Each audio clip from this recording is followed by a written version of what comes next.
Aujourd'hui, on va décortiquer ensemble le protocole de contexte de modèle, ou MCP.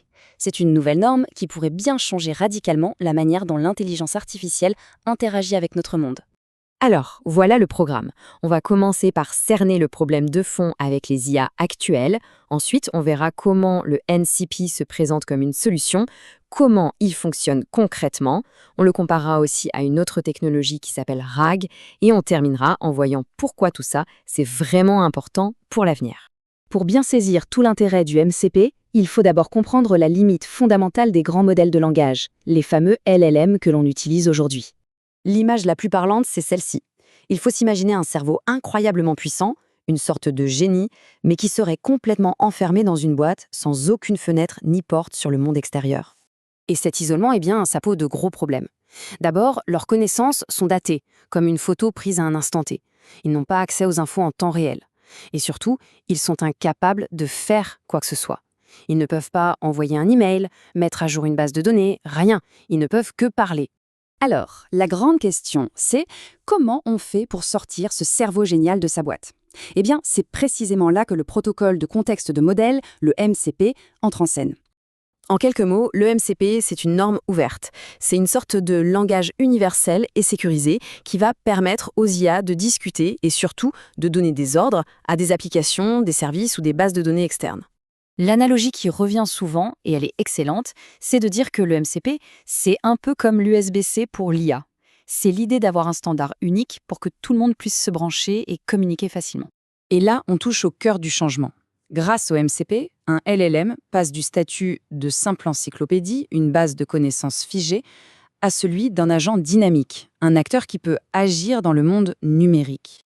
Bon, la théorie c'est bien, mais concrètement, comment ça marche? Prenons un exemple simple pour voir comment ce pont entre l'IA et le monde réel se construit. En fait, le système repose sur 3 piliers. Il y a l'hôte, c'est l'application où vit l'IA, comme un chatbot. Il y a le client, qui est une sorte de traducteur pour aider l'IA à parler le langage MCP. Et enfin, il y a le serveur, qui est le service externe, par exemple une base de données, qui possède l'outil ou l'information. Alors, imaginons qu'on demande à l'IA « Trouve le rapport des ventes et envoie-le à mon manager ». Que se passe-t-il? D'abord, l'IA comprend qu'elle ne peut pas le faire seule. Elle utilise le client MCP pour trouver les bons outils, un pour chercher dans la base de données et un autre pour envoyer des emails. Ensuite, elle utilise le premier outil pour récupérer le rapport, le serveur MCP traduit sa demande, va chercher le fichier et le lui renvoie. Une fois qu'elle a le rapport, elle utilise le second outil pour préparer l'email avec le bon destinataire et le fichier en pièces jointes. Et enfin, quand tout est fait, elle confirme que la mission est accomplie. À ce stade, certains se disent peut-être « Attends, ça ressemble beaucoup au RAG, la génération augmentée par récupération ». C'est une bonne remarque, mais attention, il y a une différence qui est absolument cruciale. La façon la plus simple de résumer la différence, c'est ça.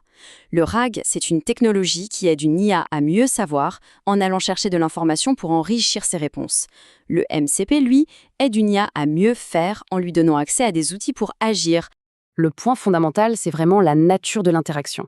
Le RAG est passif. Il va chercher de l'info et la ramène pour que l'IA puisse mieux parler.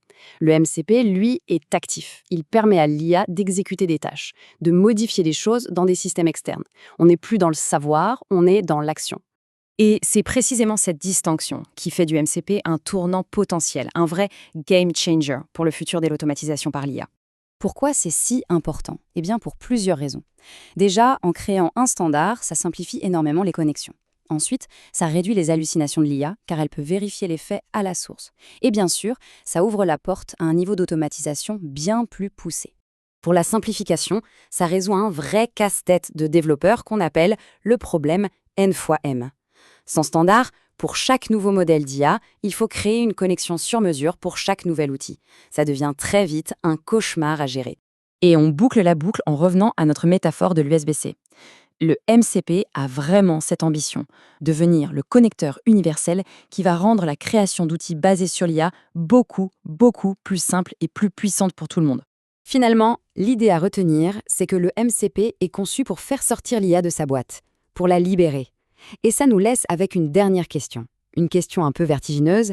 Quelles sont les nouvelles possibilités qui s'ouvrent à nous si l'IA peut non seulement penser, mais aussi et surtout agir ?